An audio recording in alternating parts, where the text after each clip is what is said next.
does the word inclusion mean to you? Whatever we do, whenever we speak, whenever we think about doing things, we should always think about how any action, any word or anything will affect everybody, not just the person we're dealing with or the group that we're dealing with. Because what is right for one person or one group of people may well be totally wrong for another group of people. It's very difficult to have a totally inclusive world because we never get anything done. We have to do the best we can do, but we cannot totally level the playing field. And that's really sad, but we don't live in a utopia.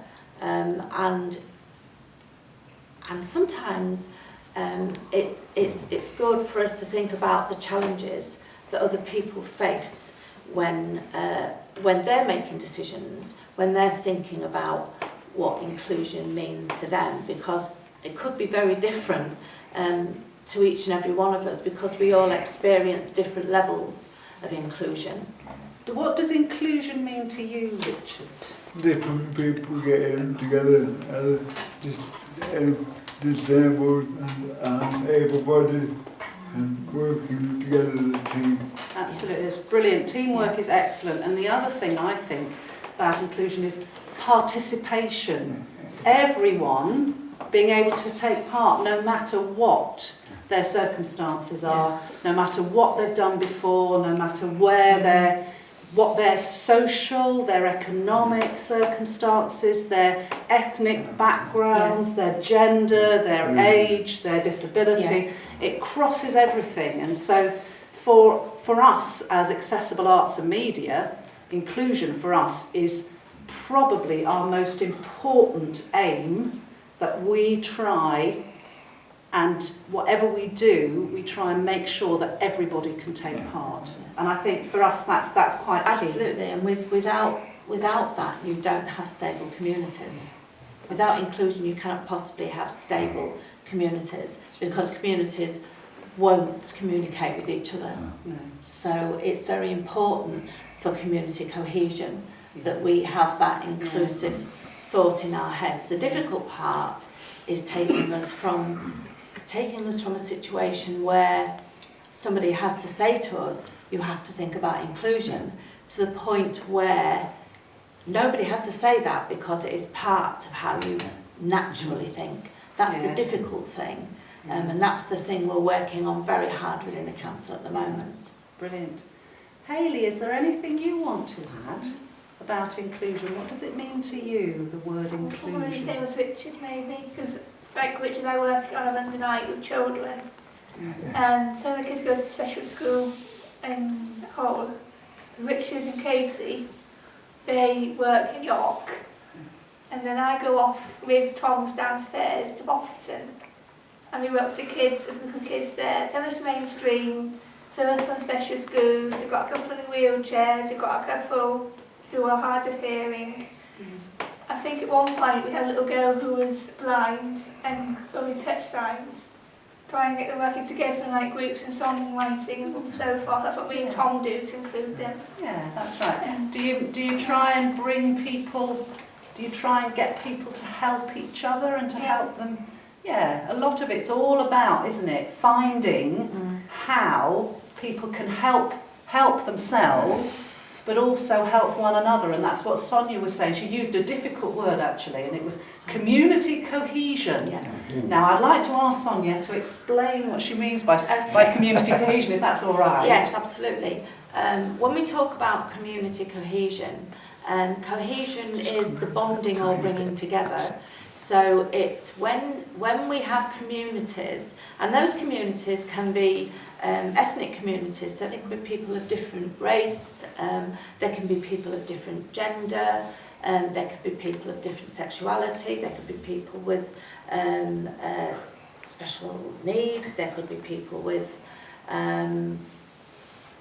I don't know, there's all sorts of different communities out there. What we don't want is those different communities living in isolation. So the idea of that difficult term, community cohesion, is to bring them together with a common aim so that we're all talking about things from the same direction, if you like. So you're feeding your thoughts in, but together we all work for a common aim, and to work for a common aim, we need to come together. And when we come together, that's where the word cohesion comes in. And it's not easy to always achieve that, but that doesn't mean because it's not easy, we shouldn't be working hard on it all the time.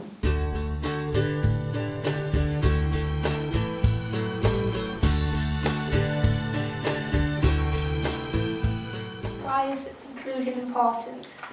Inclusion is important because if we don't have inclusion, we have that breakdown in communities, and people who are vulnerable, who are most at risk, are the ones that will get left behind, and we will have a less valuable society because of that, because everybody has a role to play in society. Everybody has a different idea. It would be awful if we were all the same. It would be a horrible, awful world if we were all the same.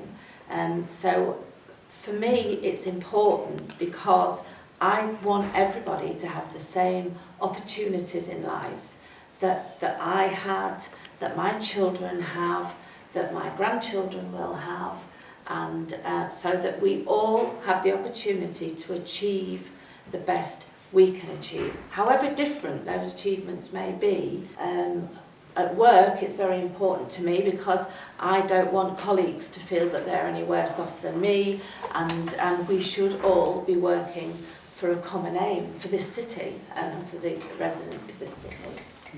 Brilliant. And I think for accessible arts, what it's all about is celebrating and demonstrating that you guys are all very talented, aren't you? You're very good at what you do, and you can show people, you demonstrate by example how to engage people, how people can participate, Absolutely. and actually what it can do for them, and how it can improve their lives. And it's all about that thing we call well-being, Yes. making us feel better, improving our quality of life, and feeling like we're a part of something. And there's been lots and lots of research over the years into what makes communities stable and happy places for people to live, and it's all about where people feel that they're a part of it. Yeah. And I think it's a common thing across all communities, not Yes. just York, but It across is. the whole It world, where people feel part, they're happy, and those communities are work well together, and there isn't so much crime, and there isn't so much disadvantage, and things like that. And I think for us, and it's like, you know, we're happy, aren't we, as Able Web Radio and Accessible Arts and all our groups to help York in the aim to make this city more inclusive for everybody.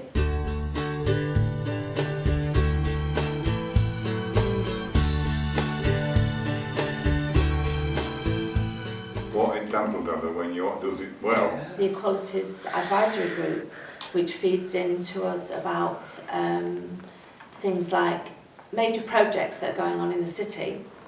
So it will tell us about accessibility, and that's not just accessibility in the form of physical accessibility, it's accessibility in every way, shape or form.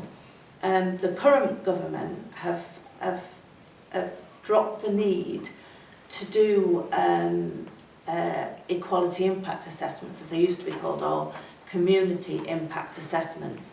Those were things the council had to do to make sure, we had to do it by law, to make sure that every project we did took into account everybody's accessibility to it. The current government says we don't have to do that anymore. We can just go ahead with things. The council took the decision that we would do it for anything that we felt was major enough to affect people. So we're continuing to do that, and I'm pleased we're continuing to do that. We had a review by other councillors and other officers from other councils to look at how we were dealing with accessibility and diversity. And these people gave an independent report. So we have no control over it.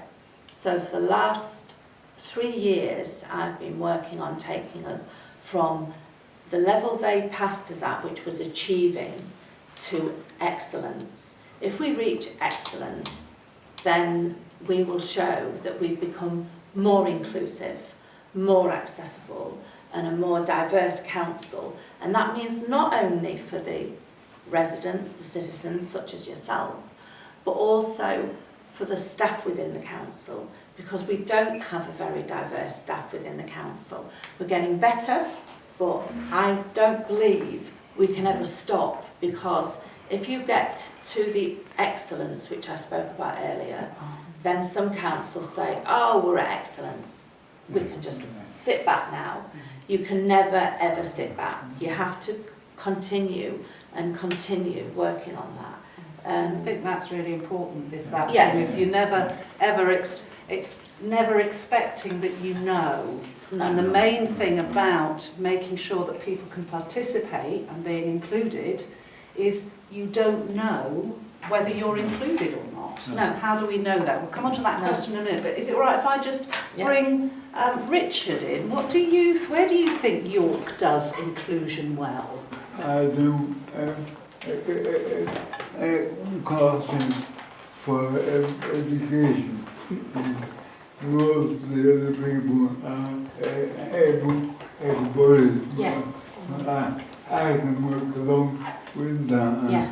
And I get the help I need to do that. Yes. So that's very inclusive. Yeah. I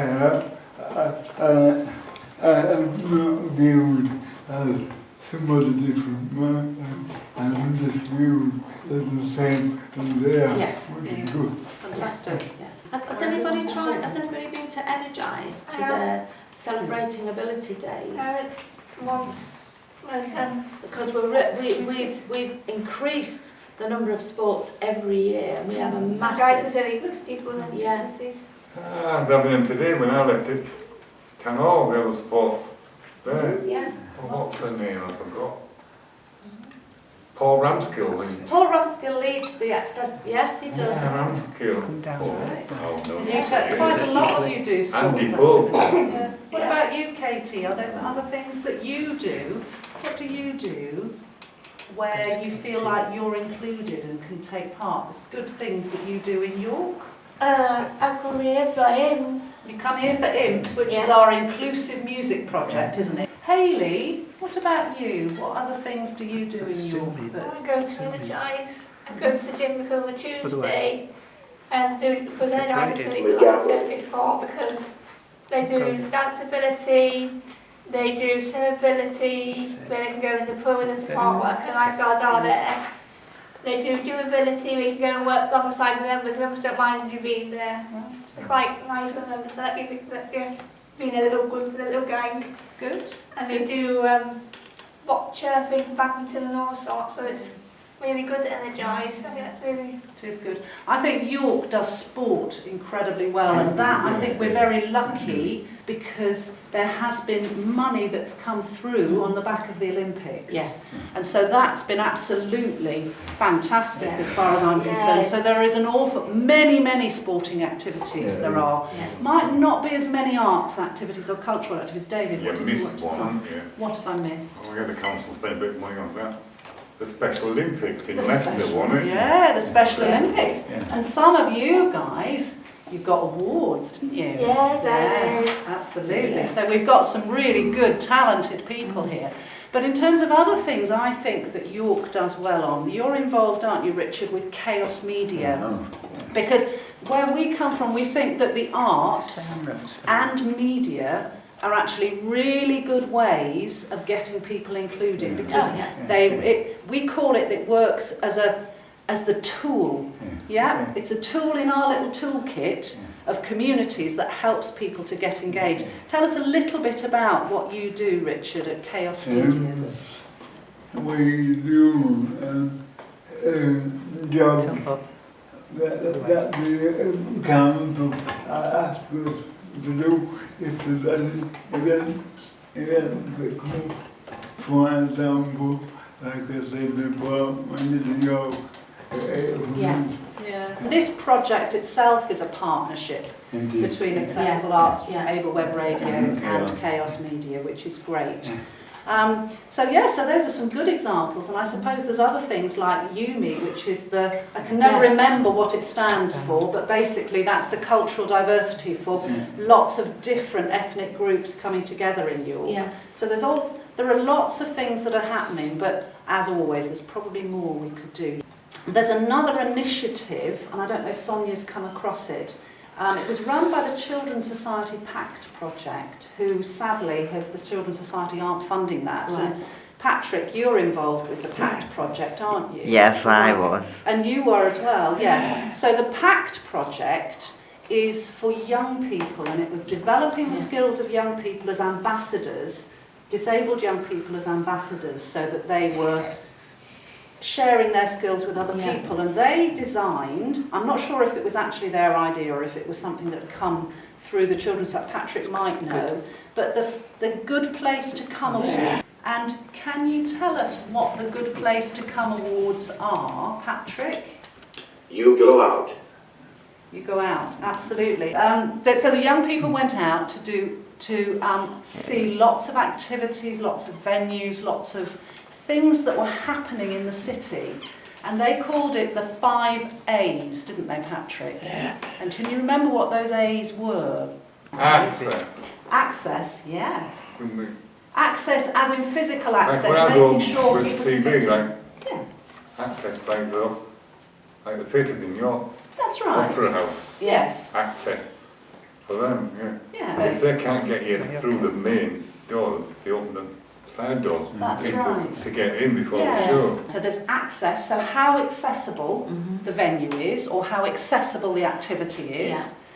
how aware the staff were. They may have come to the council, but I'm not sure. How aware the staff were of issues affecting not just disabled people, but everybody, Yes. to make sure that they were inclusive. Awareness, anti-bullying, so that making sure that there weren't Yes. any negative issues going Yeah. on. The other two of the 5 A's that we haven't included so far were attitude. Attitude, because that's really important in terms of making sure that people can be included. And the final one is the activity. So making sure that the activity, or whatever's happening, is in a way that everyone can take part in. One of the things Accessible Arts would like to pick up on is those Good Place to Come Yes. awards, because I think that it's not just in terms of making buildings accessible, and often people think in terms of inclusion, No. that's what it's about. No, It's it's the not. whole wider thing that Sonja was talking about before, making sure that people can take part. So we would like for our Able Web group, for our group which Richard and Katie used to belong to, but you're just with this group now, so that they will actually go out and start Yes. looking and following on that work and making sure that which Sonja was talking Yes. about, continually improves Yes. and gets better. Yeah.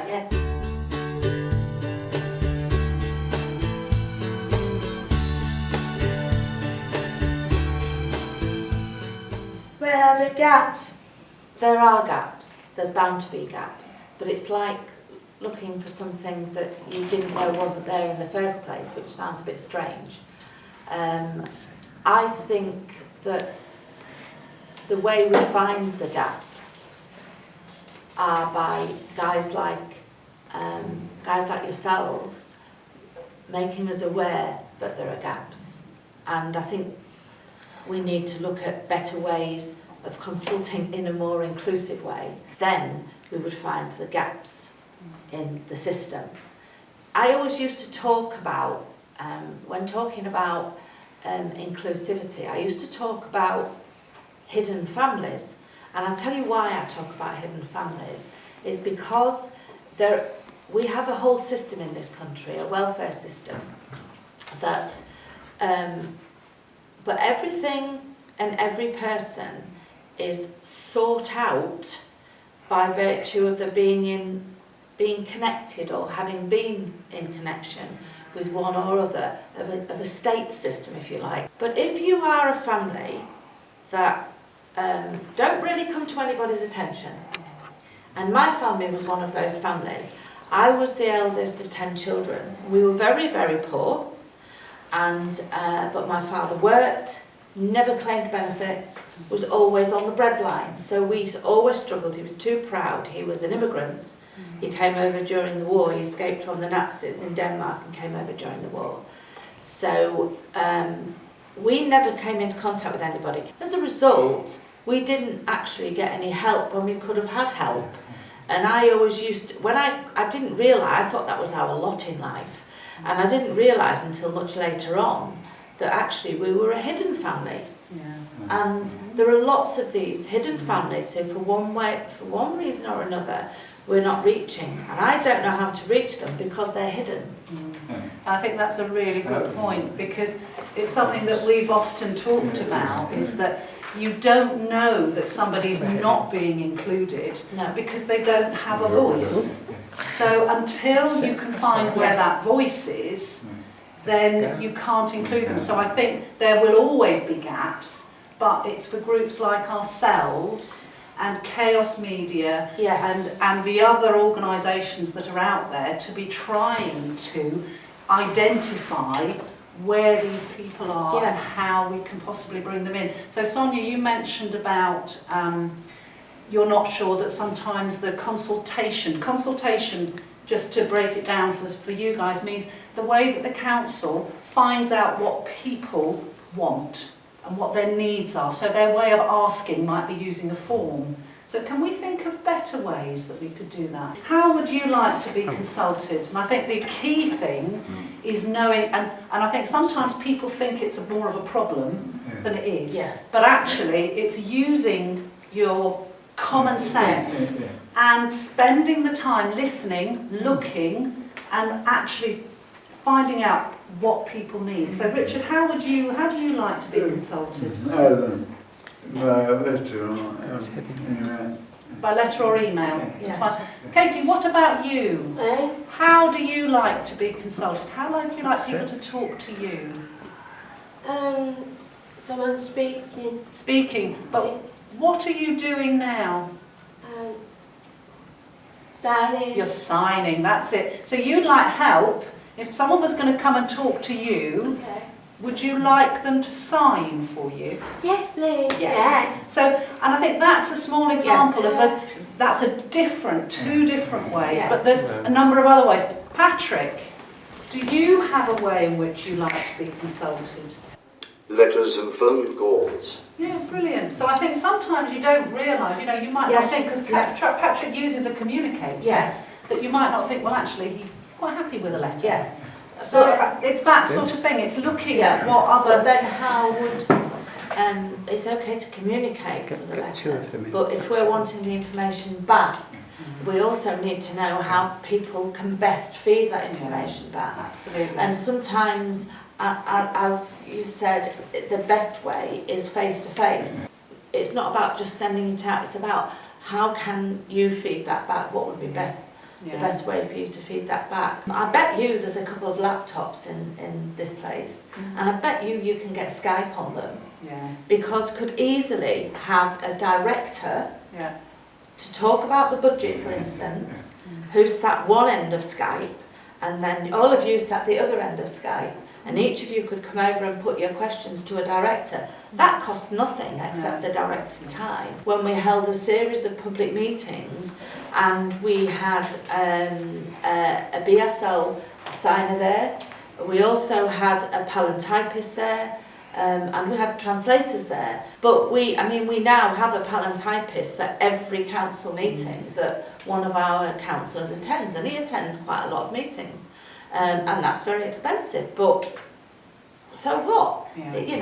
That is what we need for him to make an effective and valuable contribution. So that's what we have to do. And I think we've got good examples, like we were saying. So Able Web Radio is great because we can put things up on a website that's inaccessible, that's a film that people can see if they've got disabilities. I think it's that thing of networking and bringing the sort of people together that we need to bring together to be able to assist you, because it's actually not the sort of thing necessarily that there is going to be additional budget for. No, So I think no. we have to be realistic. That's brilliant. Lots of ideas there, hopefully. And of course, the main one, I think, is making sure that we just link with the necessary people. Yes. I think that's vital. Yeah.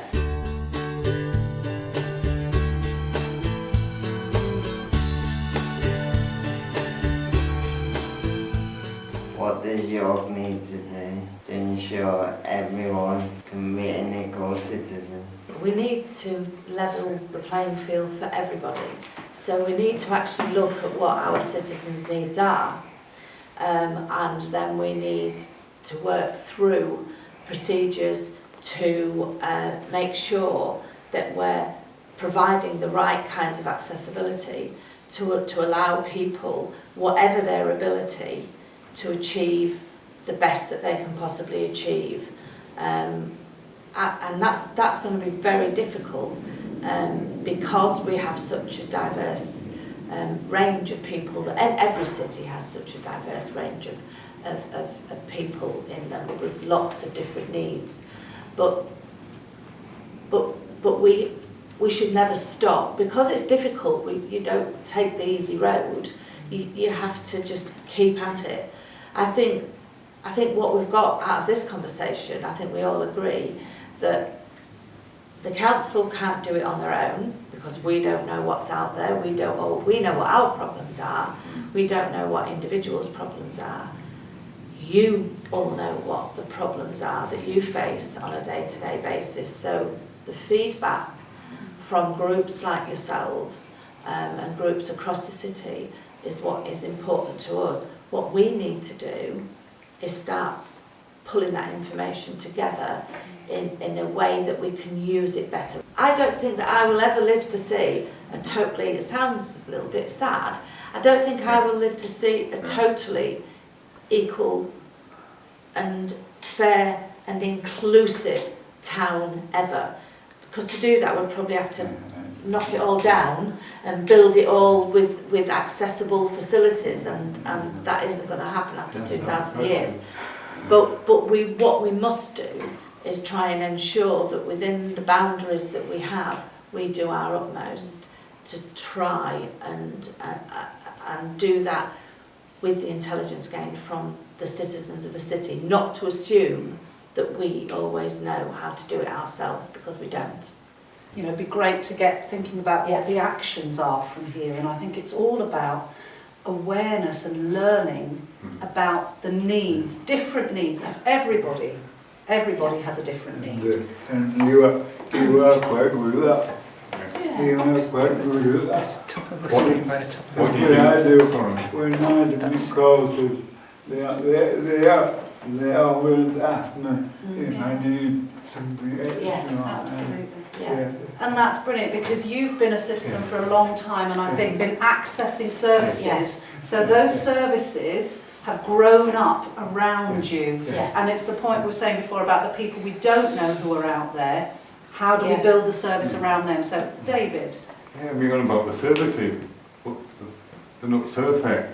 No, nothing's perfect, absolutely. And don't forget, the council getting less money, social care Yes. into your Absolutely. fund there. Yeah. Yeah. Staff shortages. Yeah. Like every council across the country, we've faced 30% cuts, so that's 1/3 of our money's gone, and we have to find another £10 million worth of savings again this year. We know that arts and media are a brilliant tool, aren't they? They're our tool in our toolkit, and for Chaos, for other groups, is all about Yes. having those tools to be able to make this a more inclusive city. So what my thought was, what about if we look at, we've got the Arts Award, well how about alongside that for young people something like a Communities Award, or maybe we call it Community Mark, or something that encourages young people to actually do that thing that we all take for granted but people don't do terribly well, is actually looking out for each other. Yes. And if young people are brought up to accept that as the normal, then maybe that's a step. So that's my idea that I'm throwing into the pot. And to go with education, that's where it needs to move. I think you're absolutely right, because it's much easier if you reach children when they're young and they're brought up with a culture of acceptance and belief in fairness, then they will take that with them. What Accessible Arts is very passionate about is making sure that we give people those ideas from an early age, all about being inclusive, helping people to participate, sharing resources, but also giving people a voice.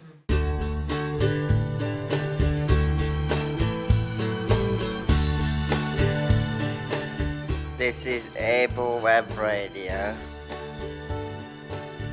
York's online radio station coming to you from Burtonstone Community Centre. Tuning into the abilities of disabled people.